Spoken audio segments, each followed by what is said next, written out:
কিসের দাপট দেখাও, কিসের ক্ষমতার বাহাদুরি তুমি করো। তোমার জওয়ানি আছে দেখা রাতের অন্ধকারে রাস্তার ভিতরে রাস্তার ভিতরে দাঁড়াইয়া চাকু আর ছুরি দেখাইয়া তুমি গাড়িতে ছিনতাই করলা। রাতের অন্ধকারে মানুষের অন্যায় ভাবে জুলুম করে মানুষের সম্পদ তুমি আত্মসাৎ করলা। ও যুবক, একটা বারের জন্য কি তোমার মনে পড়ে না তোমার যে বন্ধুর গায়ে তোমার এই শক্তি দিয়া তুমি আঘাত করলা?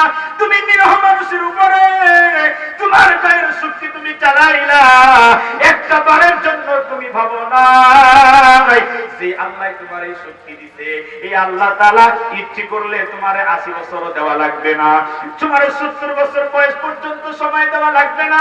আল্লাহ তাআলা অনেক যুবক আছে এমন যুবক 18 বছরের 20 বছরের 22 বছরের যুবক দাঁড়াইতে পারে না, প্যারালাইসিস হয়ে গেছে, এমন রোগে আক্রান্ত হয়ে গেছে যে তার চেহারাটাও দেখতে আগের মতো লাগে না, চিনাই যায় না। আছে না নাই কথা বলে?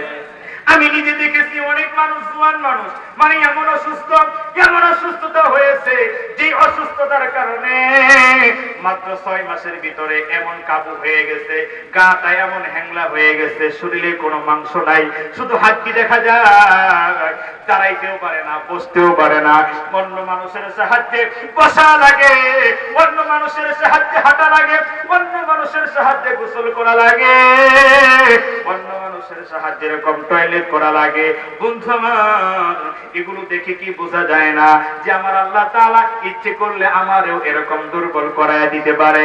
এই জন্য মানুষ হিসেবে কোনো ক্ষমতা, অহংকার, দাপটার বরত্ব দেখানো এটা ঠিক না। মানুষ কখনো নিজেকে সবল যেন ভাবে না। আল্লাহ বলে, ও মানুষ, তোমারে বানাইলাম দুর্বল, কেন তুমি তোমার এত সবল মনে করো? তোমার আজকের ক্ষমতা আছে দেখা এত ক্ষমতার বাহাদুরি করো। আল্লাহ তাআলা বলে, তোমার এই ক্ষমতা ক্ষণিকের ভিতরে আমি শেষ করে দিতে পারি। এই জন্য প্রিয় বাবারা, ভাইরা আমার, আসুন আমরা সবাই সব সময় নিজেদের ছোট মনে করব।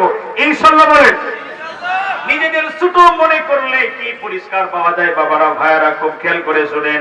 আল্লাহ নবীর সাহাবীরা পর্যন্ত নিজেরা কখনো বড় মনে করে নাই, নিজেরা সব সময় দুর্বল মনে করতো, সব সময় মনে করতো আমার চাইতে জীর্ণ শীর্ণ আর কেউ নাই। এত ছোট মনে করতো, জান্নাতের সার্টিফিকেট পাইছে মিয়া। আল্লাহ রাসূলের একজন সাহাবী হযরতে আবু বকর সিদ্দিক রাদিয়াল্লাহু তাআলা আনহুর মতো একজন সাহাবী, যারে আমার আল্লাহ মরণের আগেই জান্নাতের সার্টিফিকেট দিয়েছে। সুবহানাল্লাহ বলে। আল্লাহ রাসূল বলে, আবু বকর ফিল জান্নাহ, আবু বকর তুমি জান্নাতি, জান্নাতের সার্টিফিকেট পাইছে মিয়া। আপনার আমার যদি এরকম ঘোষণা হয়ে যাইতো খালি যে জান্নাতের সার্টিফিকেট দিয়ে দিয়েছি, তাইলে মনে করেন কালকে থেকে রাস্তার সাইডে না, রাস্তার সোজা মাঝখান দিয়ে আসতাম। ঠিক না কথা বলে? মানে জান্নাতের সার্টিফিকেট পাইছে, আর কিসের ভয়? অথচ হযরতে আবু বকর সিদ্দিক রাদিয়াল্লাহু তাআলা আনহুকে আমার আল্লাহ জান্নাতের সার্টিফিকেট দিতে কেমন মানুষ নিয়ে জানেন? আমার আপনার মতো কলিমুদ্দির মতো মানুষ নাকি মিয়া? আবু বকর তার ব্যাপারে আল্লাহ রাসূল বলেন, আবু বকর আরহাম উম্মতি বি উম্মতি। আবু বকর, আল্লাহ রাসূল বলেন, উম্মতের মধ্যে নবী রাসূলদের পরে সবচেয়ে সেরা মানুষ যিনি, তিনি হলেন আবু বকর। সুবহানাল্লাহ বলেন। সবচেয়ে দামি মানুষ যিনি, তিনি হলেন হযরত আবু বকর। এই আবু বকরের জামানায় আল্লাহর রাসূল সাল্লাল্লাহু আলাইহি ওয়াসাল্লাম যখন দুনিয়া থেকে ওফাত হয়ে গেল, খলিফাতুল মুসলিমিন হযরত আবু বকর যখন খলিফা ছিলেন ইসলামের, যখন মুসলিম শাসক ছিলেন, হযরত আবু বকর একদিন আল্লাহর রাসূলের মসজিদে নববীর ভিতরে বসিয়া আল্লাহর রাসূল একদিন মিটিং করলেন, একটা সভা আয়োজন করলেন। এই আপনারা যেমন বসছেন ঠিক এরকম ভাবে সাহাবীরা বসছে। হযরত আবু বকর রাষ্ট্রপ্রধান তখন, মিয়া শোনেন, খুব খেয়াল করেন। হযরত আবু বকর বলতেছে, ও মদিনার সাহাবীরা, আল্লাহর রাসূলের সাহাবীরা শুনে নাও, মদিনায় এমন এমন কিছু মানুষ আছে যাদের খাদেম দরকার, খাদেম, যাদের গোলাম দরকার, যাদের চাকর দরকার, যাদের খেদমত করার মতো এরকম সেবক দরকার। কি আছো? মদিনায় এমন কিছু বৃদ্ধ মহিলা আছে, বৃদ্ধ পুরুষ আছে যাদের ছেলে মেয়ে নাই, আত্মীয় স্বজন নাই, দেখার মতো কোনো মানুষ নাই, তাদের গোসল করায়া দিবা, বুড়া মানুষগুলোকে তাদের কাপড় চোপড় গুলো ধুয়ে পরিষ্কার করে দিবা, তাদের হাত বাজার করে দিবা, তাদের ঘরের কাজগুলো করে দিবা, কে আছো নাম লেখাও। এরকম বললে সাহাবীরা একজন একজন করে নাম লেখাইতে লাগলো।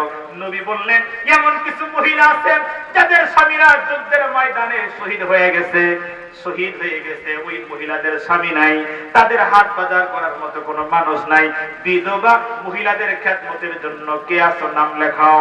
এমন কিছু মানুষ আছে যুদ্ধের ময়দান থেকে লুলা হয়ে ফিরছে, হাত কেটে গেছে অথবা পা কেটে গেছে, হাত নাই পা নাই লুলা, এমন মানুষগুলোর খেদমত কি করবা, তাড়াতাড়ি করে নাম লেখাও।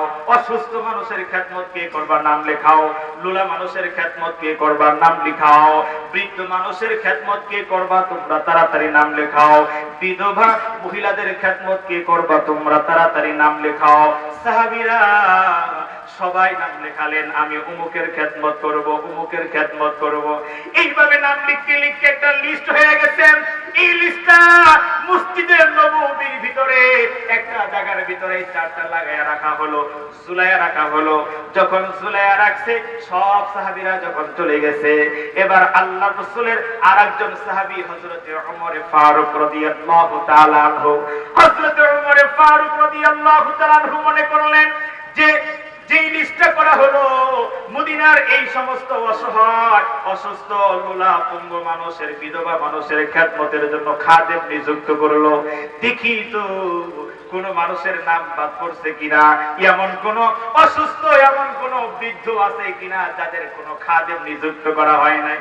হযরতে ওমর রাদিয়াল্লাহু তাআলা যখন এই লিস্টটা পড়তেছিলেন, পড়তে পড়তে হঠাৎ করে লক্ষ্য করে দেখে একজন বৃদ্ধ, একজন মহিলা, একজন বুড়ি মা, সে একেবারে অসুস্থ, বয়স্ক, এত বয়স্ক, দুর্বল, কিন্তু ওই মহিলার জন্য কোনো খাদেম নিযুক্ত করা হয় নাই। হযরতে ওমর রাদিয়াল্লাহু তাআলা মনে করলেন, যেহেতু এই মহিলার খাদেম নিযুক্ত করা হয় নাই, তাহলে এই মহিলার খেদমতটা গোপনে গোপনে আমি করব, এটা কাউরে জানাবো না। আল্লাহু আকবার বলেন। লিস্টটা যখন পড়লেন, পড়ে দেখলেন যে মহিলা খাদেম নিযুক্ত করা হয় নাই, তাহলে এই সুযোগটা আমি কাজে লাগাই। কিভাবে? যে গোপনে গোপনে আমি এই মহিলার খেদমত করব, কাউকে প্রকাশ করব না। সুবহানাল্লাহ বলেন। দেখছেন কেমন মেজাজ তাদের, নিজের কি রকম ছোট মনে করে, যার ব্যাপারে আল্লাহ রাসূল বলেন, লাউ কানা বাদি নাবিয়্যুল লাকানা ওমর। আল্লাহ রাসূল বলে যে আমি রাসূলের পরে যদি কেউ নবী হতো, তাহলে সেই নবী হতো হযরতে ওমর। সুবহানাল্লাহ বলেন।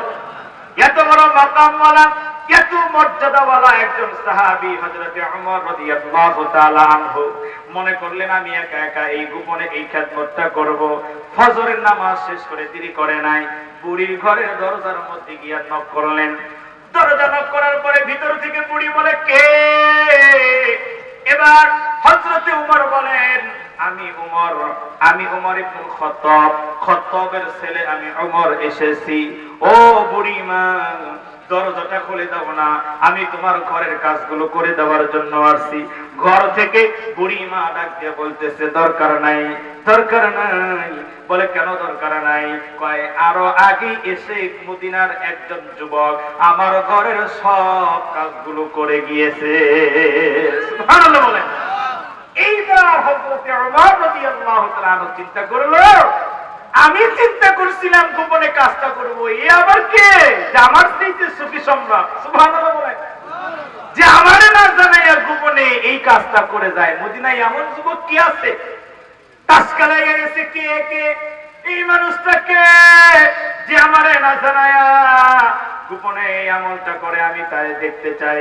এবার ওমর রাদিয়াল্লাহু তাআলা পরের দিন আরেকটু আগে চলে গেছে, মানে তাহাজ্জুদের নামাজের সময় গেছে।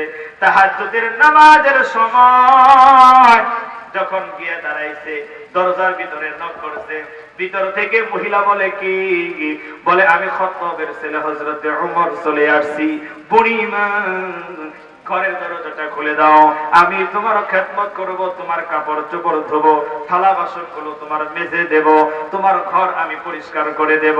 বুড়ি বলে, দরকার নাই। বলে, কেন? কয়, তোমার আগে কে যেন মদিনার এক যুবক এসে আমার ঘরের সব কাজগুলো করে গেছে। সুবহানাল্লাহ বলে।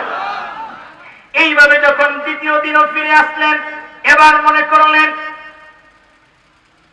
যে আমি 2 দিন পর্যন্ত এসে ফিরে গেলাম, কে এরকম করে কাজ করে যায়।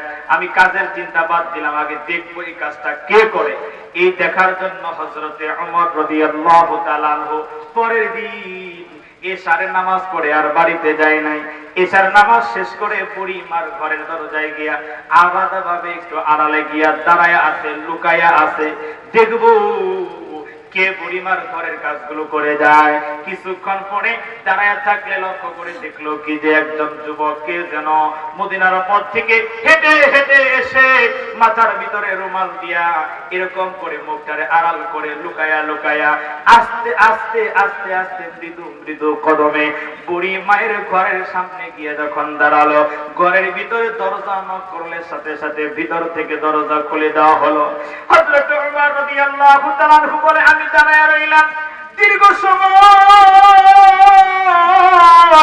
বুড়িমার ঘরের কাজ সব শেষ করিয়া এবার এই মদিনার আগমনকারী লোকটা যখন বেরিয়ে যায়, হযরতে ওমর রাদিয়াল্লাহু তাআলা আনহু দেরি করে নাই, পিছন পিছন দূর পিছনে পিছনে দৌড়াইয়া দৌড়াইয়া ডাকতেছে আর বলে, কে গো এইভাবে লুকায়া লুকায়া প্রতিনিয়ত বুড়ির এই ঘরের কাজগুলো করে যান, দাঁড়ান আমি একটু দেখতে চাই আপনি কে, এরকম প্রতিদিন লুকায়া লুকায়া বুড়ি মার খেদমত আপনি করেন, আপনাকে একটু আমি দেখতে চাই, একটু দাঁড়ান।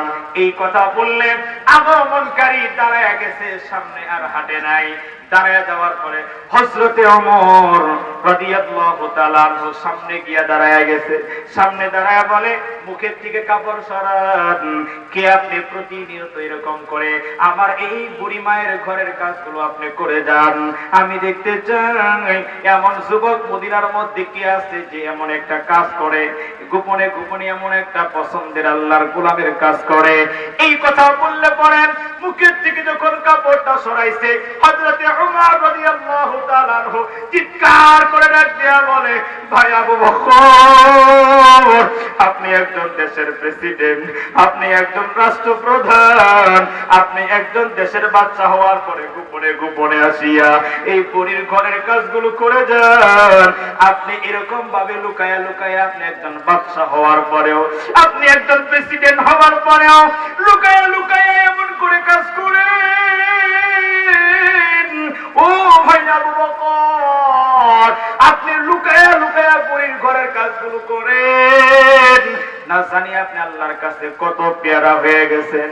এবার জিজ্ঞেস করতেছে, খলিফাতুল মুসলিমিন, হে খলিফাতুল মুসলিমিন, আপনি বলেন এত রাত্রে লুকায়া লুকায়া বুড়ির ঘরের কাজ করার জন্য আপনি আসেন মদিনার পথে, পাথর ঘেরা পথে, এই পিচ্ছিল পাথরের ভিতরে আপনি জুতা ছাড়া কেন আপনি হেঁটে হেঁটে আসেন?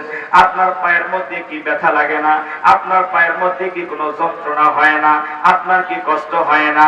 এই কথা বললে হযরতে আবু বকর বলতেছে, ওমর, আমি জুতা পরি না কেন, আমি জুতা ছাড়া খালি পায়ে হাঁটি কেন, আমারে তোমরা জিজ্ঞেস করো, আমারে তুমি জিজ্ঞেস করলা, শুনে নাও ওমর, এই রাত্রি বেলা যখন মদিনার মানুষগুলো ঘুমন্ত অবস্থায় থাকে, এই ঘুমের ভিতরে যদি আমি আবু বকর পায়ের জুতা ব্যবহার করে যদি মদিনার রাস্তা দিয়া হেঁটে হেঁটে আমি যদি আসি,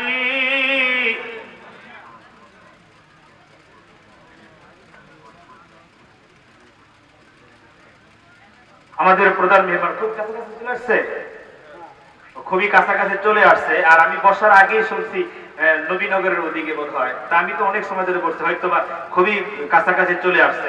ইনশাআল্লাহ অল্প সময়ের ভিতরে চলে আসবে, আপনারা কেউ দয়া করে যাবেন না। প্রধান বক্তা আমাদের মাঝে খুব অল্প সময়ের ভিতরে চলে আসবে, আপনারা কেউ যাবেন না। আজকের এই মাহফিলে আখিরি মুনাজাত করে আমরা যাব ইনশাআল্লাহ, বলি ইনশাআল্লাহ। আর কেউ যদি এরকম মনে করে থাকে যে বক্তা আসবে কিনা, এই জন্য আমি মেসেজটা আপনাদেরকে দিলাম, বক্তা আসতেছেন, বক্তা আসবে বা বক্তা কোথায় আছে এটা আমি জেনেই ওই টাইমটা নিয়ে আমি বসছি, যাতে আমার আলোচনাগুলো শেষ হয়ে যায় এমন সময় যেন বক্তা স্টেজে আসে। অতএব খুব দ্রুতই চলে আসবে, কেউ উঠবেন না। আল্লাহ তাআলা আজকের এই মাহফিলকে কবুল করুক, আমিন বলেন।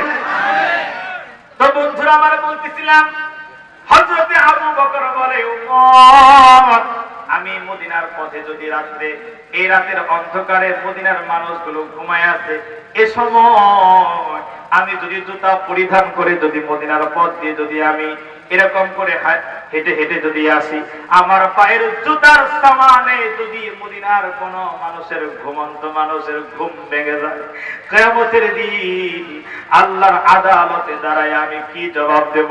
আল্লাহ তাআলা যদি বলে, ও আবু বকর, তোমারে খলিফা বানাইছিলাম বিধায় জুতা পরিয়া রাতের অন্ধকারে মদিনার পথে তুমি হেঁটেছ, তুমি নিজের বাদশাহী ভাব নিয়ে প্রেসিডেন্টের একটা ভাব নিয়ে তুমি জুতা পরে পরে হাঁটছ, তোমার জুতার সামানের কারণে মদিনার মানুষগুলো ঘুমাইতে পারে না। আল্লাহু আকবার! কি জবাব দেব সেদিন কিয়ামতের দিন? দেখেন কি ভয়, তাদের দিলে কি পরিমাণ ভয় ছিল, জান্নাতের কাছে কি জবাব দেব। এই জন্য প্রিয় বাবারা, ভাইয়ারা আমার, বলতেছিলাম বন্ধুরা আমার, আমাদের নিজেদেরকে ছোট মনে করার একটা আদত আমরা গ্রহণ করব। কখনো নিজেকে আমরা বড় মনে করব না, সব সময় মনে করা লাগবে আমার চাইতে ছোট আর কেউ নাই। লা ইলাহা ইল্লাল্লাহ, লা ইলাহা